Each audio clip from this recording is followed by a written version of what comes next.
Oke brother, assalamualaikum warahmatullahi wabarakatuh. Kembali lagi bersama saya Herudin di channel saya Rida Jaya Motor. Kali ini saya mau update lagi ke teman-teman mengenai engine Jupiter Z ya, tahun 2006. Jupiter Z tahun 2006 dengan kode 5TN di stang pistonnya ya. Engine ini kita lakukan overhaul. Kemarin saya nggak sempat ngupdate kasusnya seperti apa ke teman-teman untuk engine ini ya. Tapi yang pasti untuk masalah engine Jupiter Jet ini akibat malpraktek yang dilakukan oleh pihak-pihak yang tidak bertanggung jawab. Di sini numpuk banyak banget kotoran-kotoran hasil pengeleman dan juga pemasangan stang piston dan pemasangan bearing seher yang tidak bagus ya. Dalam artian sebelumnya pemilik mengaku bahwa motor ini sudah dilakukan turun mesin ya, tapi nggak nyampe berapa bulan down lagi ya, akibat dari pemasangan stang piston, bearing seher yang tidak bagus tekniknya ya, teknik pukul bro ya. Hasil dari pemasangan seperti itu akan menyebabkan bearing seher ini ngengkol. Nggak apa-apa kalau mukulnya sudah ahli, sudah paham teknik pukulnya. Ada beberapa youtuber yang paham dan tahu sama teknik pukul dari bearing seher, nggak akan jadi masalah. Tetapi kalau bagi pemula, usahakan membeli alat seperti ini. Ini tracker bro, sudah saya update sebelumnya ya. Saya update sebelumnya untuk pemasangan dari stang piston itu menggunakan tracker. Saya sudah update, jadi teman-teman bisa buka di channel saya untuk pemasangan stang piston dan balancing crankshaftnya seperti apa ya. Jadi saya nggak perlu ulangi. Untuk ini saya mau update ke teman-teman masalah rasio dari Jupiter Z ya. Penyusunan rasio terkadang ada beberapa yang terlupakan ya, ada beberapa hal yang kita lupakan. Terkadang juga teknik pemasangan yang tidak tepat, alhasil susah masuk persneling ya. Ini klat hub slipnya susah bergerak, ada suara kasar, itu bisa berasal dari rasio ya. Jadi cukup perlu kehati-hatian untuk masang rasio. Walaupun untuk tipe Jupiter Jet ini sangat mudah masangnya bro. Kenapa? Karena ring yang berada pada bagian rasionya hanya satu aja, satu ini doang. Itu pun berada pada primernya ya, as couplingnya ya. Kalau ini as gear toh ya, saya berbicara langsung ke unitnya aja ya, saya tidak percaya sekunder primer, takutnya teman-teman nggak paham. Ini as coupling ya, ini as coupling, ini as gear. Nah, ringnya berada di bagian bawah ya, ringnya berada di bagian bawah, itu pun satu biji aja. Selebihnya di sini kecuali kita buka baru kelihatan. Saya munculkan aja ke teman-teman ya, kita lihatkan dulu. Set. Iki. Di sini ada gearnya. Nah, di sini ada o-ring, ada ring ya, ada washer dan ada snap ring. Dan ini nggak masalah kalau kita lakukan turun mesin, ini nggak perlu dibuka bro ya, kecuali kalau kita mau melakukan remove atau ganti untuk gigi-gigi transmisinya, gigi-gigi rasionya. Tapi kalau enggak, kalau hanya melakukan turun mesin karena pelepasan dari stang pistonnya diganti, nggak perlu. Ini nggak perlu diapa-apain ya, nggak perlu diganggu. Cukup begitu aja ya. Kalau untuk as couplingnya, di sini as couplingnya bisa dilepas ya. Di sini ada ring satu, gear ya. Di sini ada hub slipnya sama gear speednya juga ya. Untuk pemasangan ini sangat mudah. Seandainya teman-teman mau balik, ini nggak akan masuk ya. Kalau kebalik masangnya ini nggak akan masuk, nggak akan nyantol, nggak mungkin toh ya. Kalau hub slip dia selalu bergerak untuk connect ke gear speed ya. Ini pemasangannya, tek. Habis itu yang ini tek, connect juga, baru ada ring. Udah simple banget ya. Kalau untuk perbandingan rasio rotasi sama ya teman-teman ya. Saya nggak perlu jelaskan secara detail untuk perbandingan rasionya seperti apa.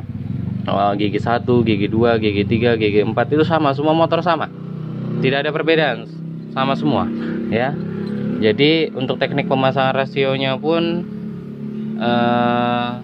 yang membedakan dari motor ke motor itu biasanya ada ring ya, ada washer yang perlu kita perhatikan satu, dan yang kedua ini persnelingnya.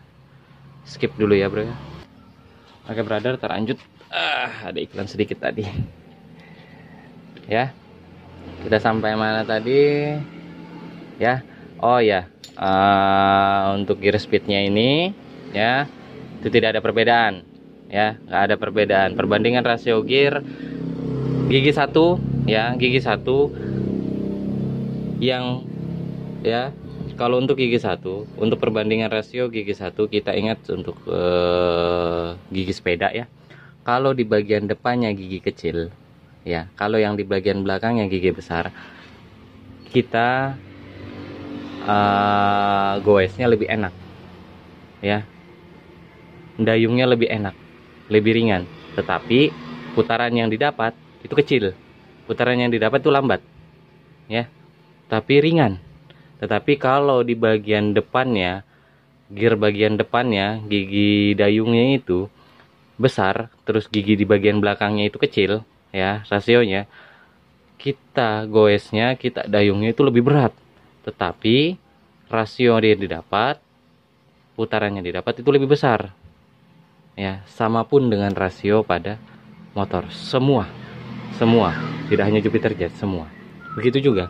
Gigi kecil mutar gigi besar, gigi satu, perbandingannya kecil besar sampai dengan besar kecil, sudah gitu aja.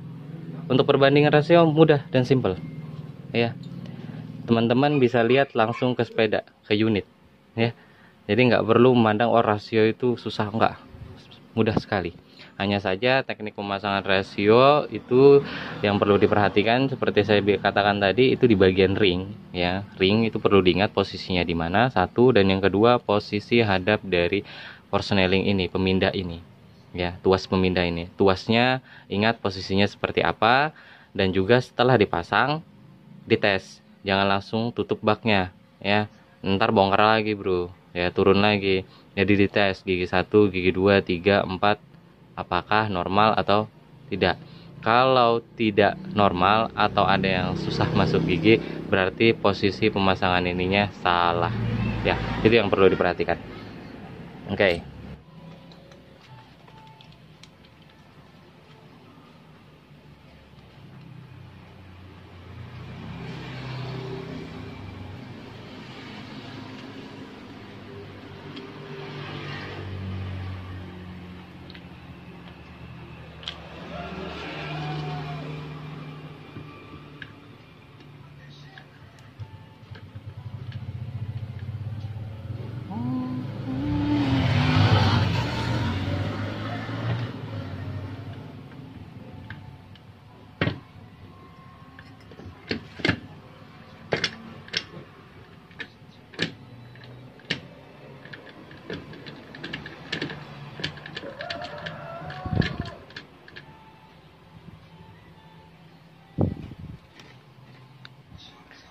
Ingat, ini posisinya ya, lain di sini, tapi di sini. Di antara tuas pemindah, pesawat pemindahnya dengan tuas persnelingnya. Dengan tuas di bagian as untuk memegang tuas pemindahnya. Ya. Pas di sini. Oke. Setelah itu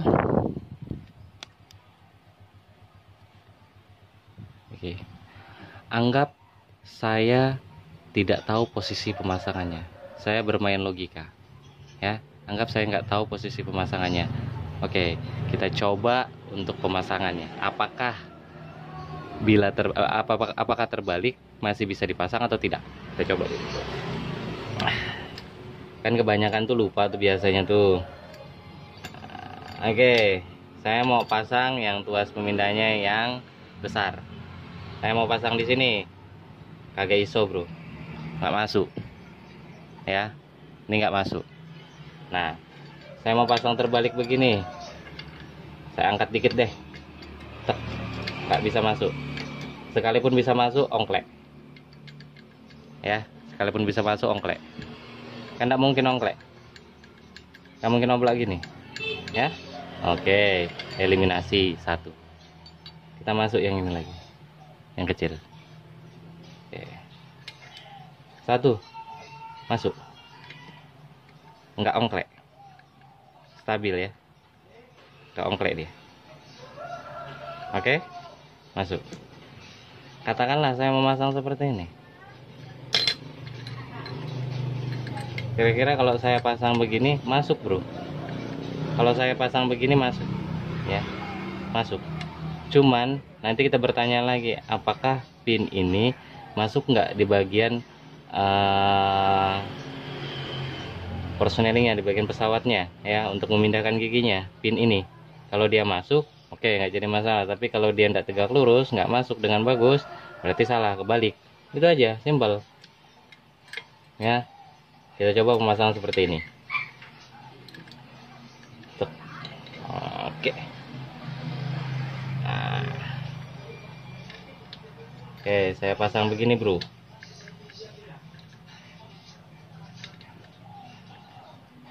Nggak ngonek bro, keganjel kalau saya pasang posisi seperti ini. Nah, udah, kita balik. Nah, ini ngonek atas bawah ya. Nanti dia di posisi di bagian di sini. Terus yang ini juga ngonek ya, atas bawah. Nanti kita pastikan lagi pada saat personelnya udah kita pasang ya. Bagian pemindah, tuas pemindahnya sudah kita pasang, bagian asnya sudah kita pasang. Kita pastikan lagi. Ingat, untuk ini di sini ada pin ya, pin kecil, as kecil ya. As kecil ini fungsinya ialah untuk menginformasikan posisi personeling itu pada gigi berapa, pada tingkat berapa, karena di situ ada kontak groundnya bro. Iki kuning sana tuh, itu kontak ground ya. Nanti dia akan bekerja sesuai dengan posisi pin ini, menempatkan di posisi mana. Ada 1, 2, 3, 4, itu aja. Kalau pin ini di dalam pin ada pair di dalam sana ya. Ini kalau kita tekan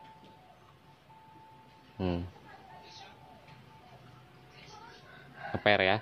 Oke, biasanya kalau kesusahan masang ini bro, tinggal dikasih grease, doang, tempel grease, masuk, baru pasang.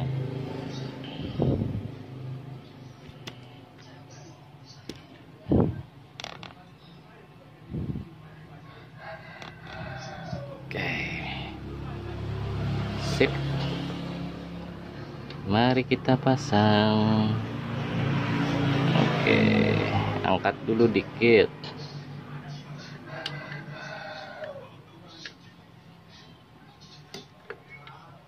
Oke, geser dulu dikit bro. Aduh, jatuh. Tuh kan, udah ada grease-nya aja jatuh.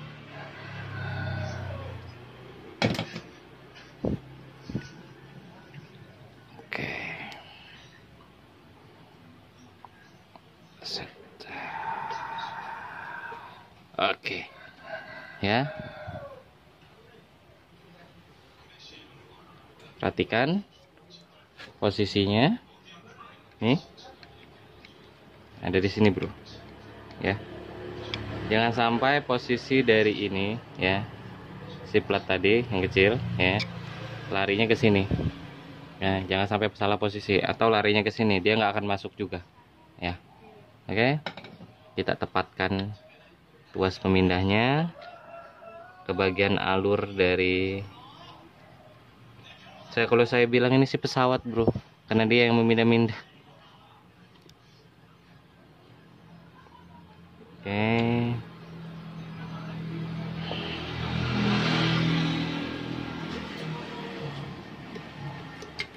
Oke. Oke. Oke.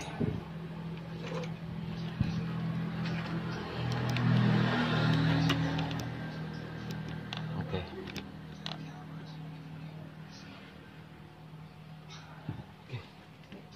Nih teman-teman bisa lihat ya pinnya, ini pinnya dia masuk lock tek ya. Sama pun yang di bagian bawah ya, yang ini pinnya dia masuk lock tek. Kalau seandainya ini saya balik, posisi pinnya tidak seperti ini bro, tidak tegak lurus dengan yang bagian atas. Posisi pinnya akan menceng seperti ini. Kalau posisi pin tonjolan itu dia menceng, otomatis dia tidak menyentuh sempurna ya, tidak masuk pada alurnya dengan sempurna, pasti akan sulit untuk perpindahan persnelingnya, bahkan bisa dikatakan tidak bisa. Makanya itu yang perlu diperhatikan oleh teman-teman ya. Oke, sampai di sini kita tidak bisa pastikan juga pemasangan ini udah bagus atau enggak, udah klop atau enggak. Kita pasang dulu asnya. Ingat untuk di as tuas pemindahnya ya, ada per, jangan sampai ketinggalan. Oke, jatuh.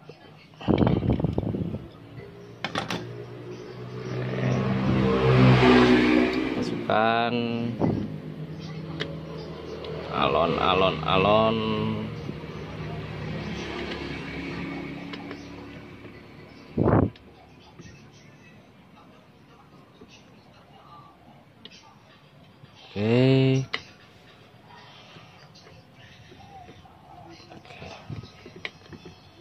Oke, kelihatan ya, dia ngeper.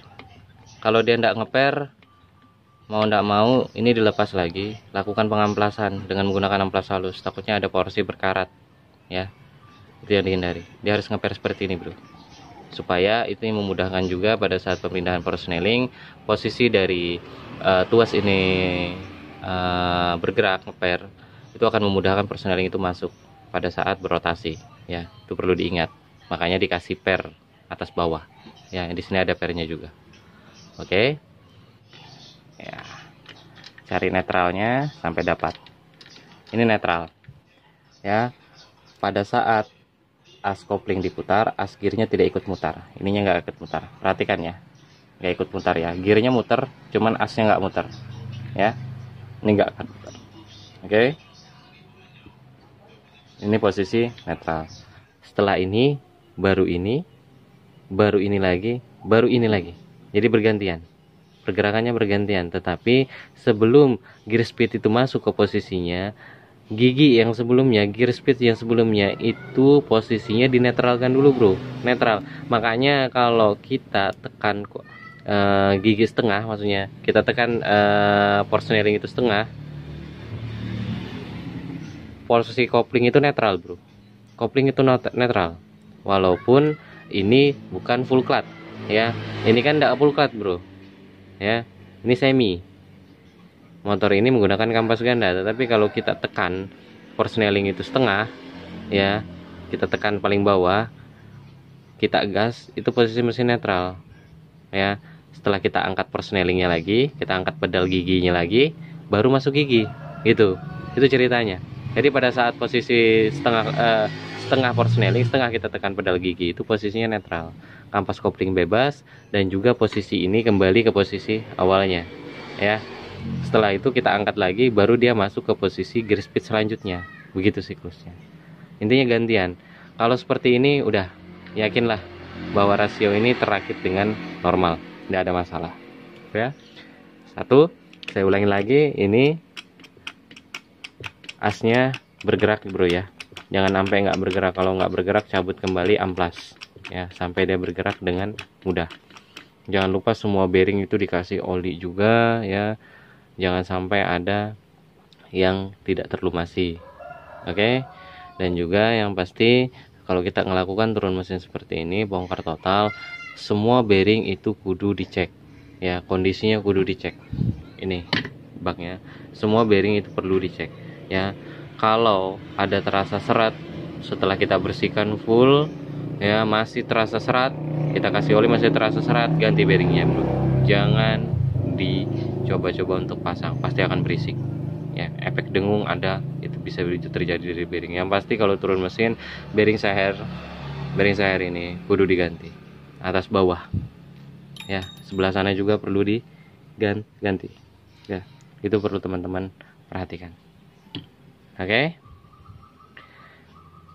kita lanjut ke pemasangan baknya. Oke brother, teman-teman juga harus perhatian nih. Saya bahasnya bukan hanya rasio. Kalau rasio aja saya bahas, yaitu tadi pemasangan rasio, singkat aja videonya bro. Tapi bukan hanya itu yang perlu diperhatikan pada saat kita melakukan overhaul ya. Sebersih apapun kita membersihkan crankcase, membersihkan komponen yang ada di dalam ini, rasio, bearing dan lain sebagainya, sebalancing apapun, jika penggunaan lem yang teman-teman gunakan ya, yang teman-teman gunakan di sini, lem yang digunakan itu tidak efektif alias melebar. Kalau nanti dipasang crankcase-nya, lemnya masuk ke dalam bagian crankcase, bagian mesin. Lem itu tadi yang akan menghalangi sirkulasi oli di dalam engine. Itu fatal banget. Itu perlu teman-teman perhatian. Jalur-jalur oli itu perlu dipahami ya di Jupiter Jet. Jalur olinya kemana itu perlu dipahami. Saya nggak perlu bahas ya untuk jalur olinya, karena teman-teman udah bisa searching di beberapa YouTuber yang lain ya yang paham masalah itu ya. Saya nggak perlu ulangi lagi. Intinya penggunaan lem, pembersihan yang maksimal, semua jalur oli itu dibersihkan, jangan ada kotoran atau kerak ya. Penggunaan lemnya juga pada saat pemasangan itu perlu diperhatikan. Jangan menggunakan ini bro ya. Ini pernah ada bekas menggunakan silikon ya, silikon dipasang, posisi pengeleman yang tidak rapi, plug dipasang, akhirnya lemnya melebar keluar. Nah itu yang akan mengganjal, itu yang akan menghalangi sirkulasi oli yang berada di dalam. Oke, makanya ada kasus Jupiter Jet habis turun mesin ya toh, habis turun mesin stangnya kena lagi ya, karena sirkulasi olinya terhalang ya. Kalau saya sih gunakan tribon bro ya. Terus kalau kita melakukan pengeleman, jangan terlalu nafsu bro, jangan terlalu banyak, santai aja ya. Intinya selagi di bagian crankcase ini tidak ada pernah kena pukulan atau hentakan, insya Allah tidak akan ada kebocoran walaupun kita melakukan pengeleman yang tipis ya. Karena pada dasarnya lem yang digunakan itu lem yang harus melengket, betul-betul melengket pada crankcase, jangan yang seperti sealer. Nah itu nggak bagus tuh bro. Nanti kalau pada saat baknya ditutup dia melebar keluar, dia melebar ke dalam ya. Dia tidak mengeras dengan sendirinya. Kalau tribon dia akan mengeras dengan sendirinya. Cukup waktu beberapa menit dia akan mengeras. Jadi penggunaan lem juga perlu diperhatikan pada saat kita melakukan overhaul, jangan sembarangan.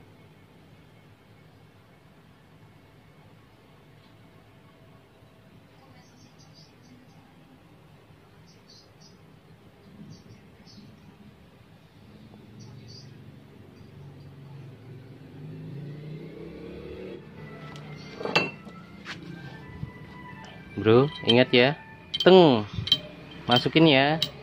Ingat bro ya, jangan sampai ketinggalan, nanti bongkar lagi crankcase-nya. Oke, mari kita pasang. Tapi sebelum itu diolesin dulu pelumas, oli ya, baru kita pasang bro.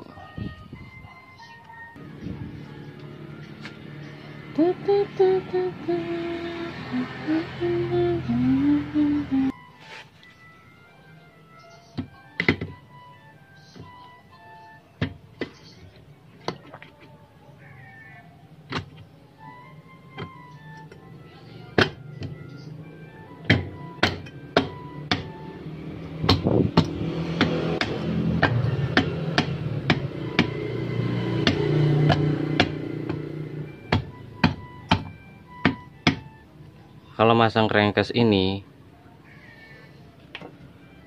pakai iki, ada yang salah bro. 100% pak, ada yang salah.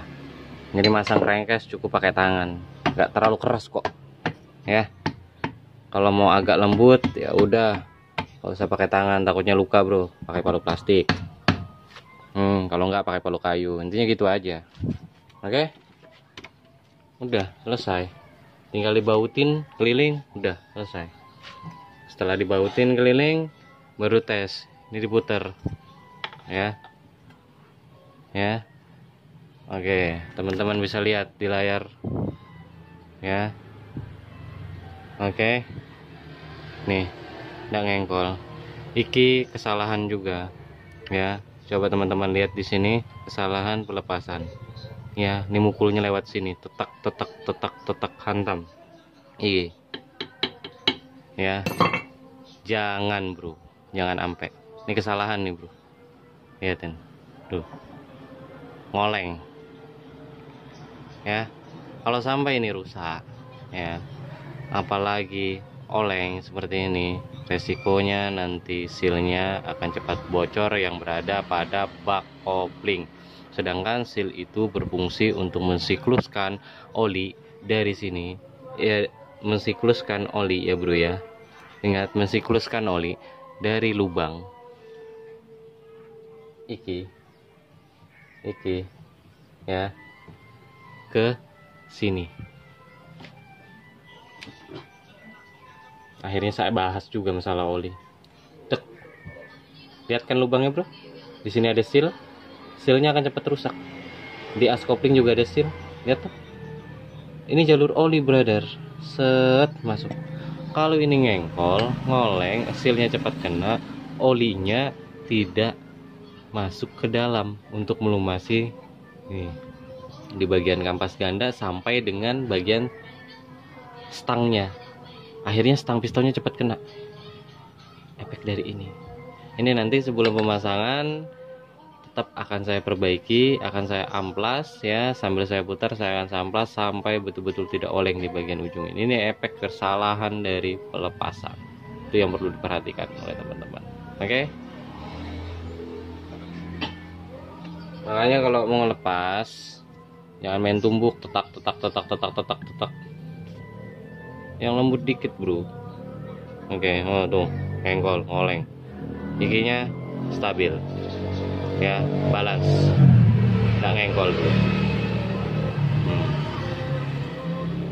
Kelihatan ya. Nanti kita amplas sedikit, baru kita kasih kikir sedikit lah di sini supaya rata, stabil, jadi sealnya nggak cepat bocor.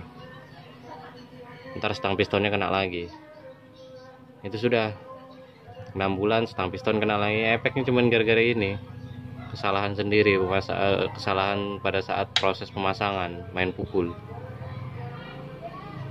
Oke, mungkin sampai di sini dulu bro video saya. Kurang dan lebihnya saya mohon maaf kepada teman-teman. Saya saranin hati-hati dalam melakukan pembongkaran engine ya, perlu dan sangat harus diperhatikan. Banyak tutorial-tutorial yang di YouTube yang bisa teman-teman jadikan pelajaran, teman-teman jadikan bahan pertimbangan supaya teman-teman dapat menimba ilmu lebih baik lagi, mencari pengalaman lebih baik lagi, dan melakukan pekerjaan lebih baik lagi ya. Jadi jangan asal ya, hati-hati, ini pekerjaan yang sensitif, harus hati-hati, kudu diperhatikan semua hal-hal kecil itu, kudu diperhatikan ya. Biar bearingnya baru, ini crankcase-nya baru dan lain sebagainya, jika proses pemasangannya tidak bagus, tetap hasilnya tidak akan bagus. Proses perakitan, installnya, perakitannya itu perlu diperhatikan, terutama di bagian pemasangan stang piston. Jangan sampai ngengkol. Beli alat bro, ini nggak nyampe 200.000 ya. Oke, kurang lebihnya saya mohon maaf. Assalamualaikum warahmatullahi wabarakatuh.